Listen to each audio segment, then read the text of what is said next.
Everyone, and welcome to If I Were You, the podcast when we discuss real life dilemmas or regrets.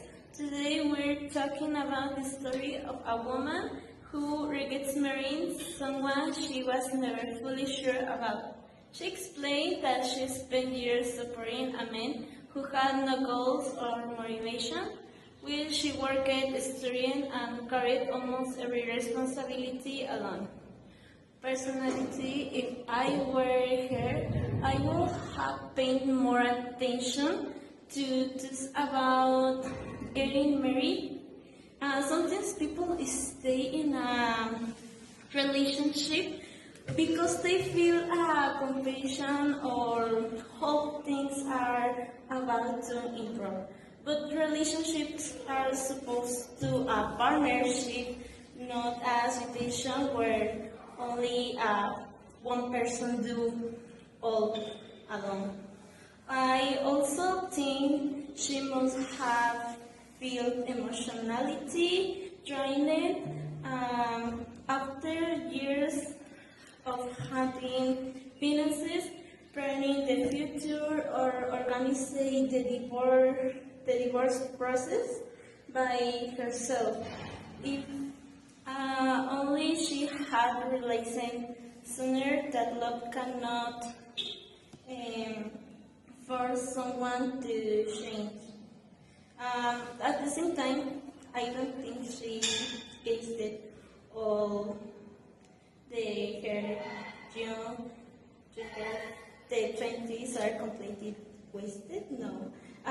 She gained experience, maturity, and strength. If I were her friend, I remind that her 22, she's still young and capable of building a happier future with someone who truly supports her.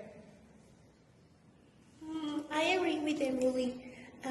What stood out to me the most is how unbalanced the relationship become.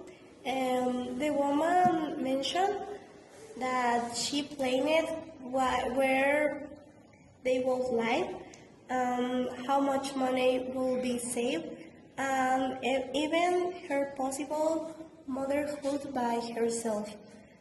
Meanwhile, her husband stayed employed for 4 years, depend on others financially. If I were in a relationship like that, I will feel exhausted and frustrated. Marriage is supposed to involve teamwork, um, but people should contribute emotional and financially wherever, whenever possible. If one person stops trying, resent is likely to grow over time. Also, which society didn't romanticize the idea of solving someone through love. You can support your partner, but you cannot make them ambitious or responsible.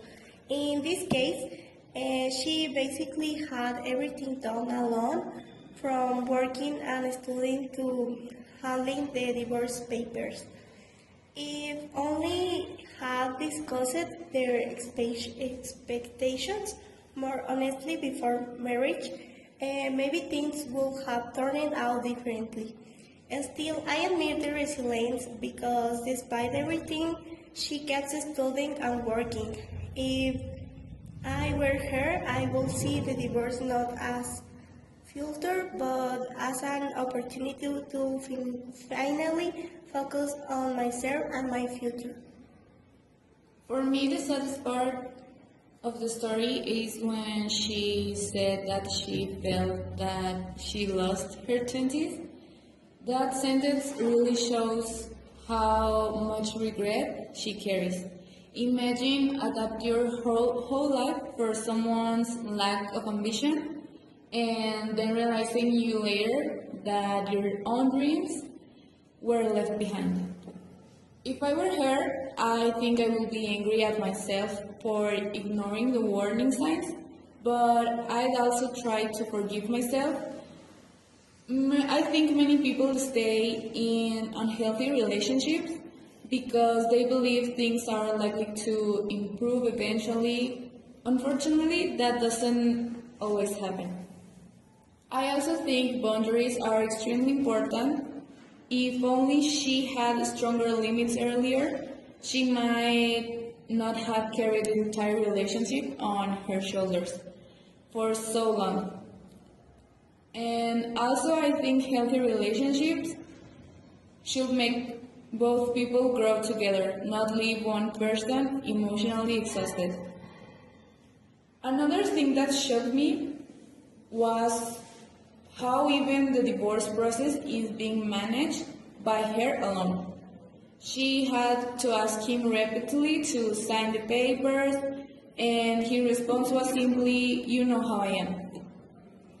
If I were giving her advice, I'd tell her to focus on healing and rebuilding her confidence because her life is far from over. I think this story teaches an important lesson about choosing a partner for your life because compassion is okay, it's good, but it should not replace compatibility with two persons. Marriage is supposed to involve shared roles and effort and support of of the of each person. If one person refuses to grow, the relationship can slowly become unhealthy, like in this case.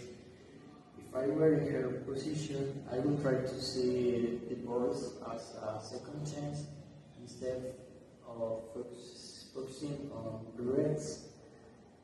She lost time, but she learned an important lesson. And sometimes difficult experience teach lessons like this. I also noticed that she constantly had things handled by herself because she always organized finances, future plans, and legal procedures. Meanwhile, her husband avoid always the responsibility. That kind of imbalance can make someone feel bad like her. And if only he had taken responsibility earlier, maybe the relationship would have survived. Things could be different. But relationships cannot succeed only when one person is giving all. And personally, I think she's about to start a much better life, a much healthy style of life because she can now focus on her own goals and surround herself with positive things, I think, and remember that beginning again at 32 is completely possible and it's okay. Well, I think that's all for today. Thank you for listening us. Bye.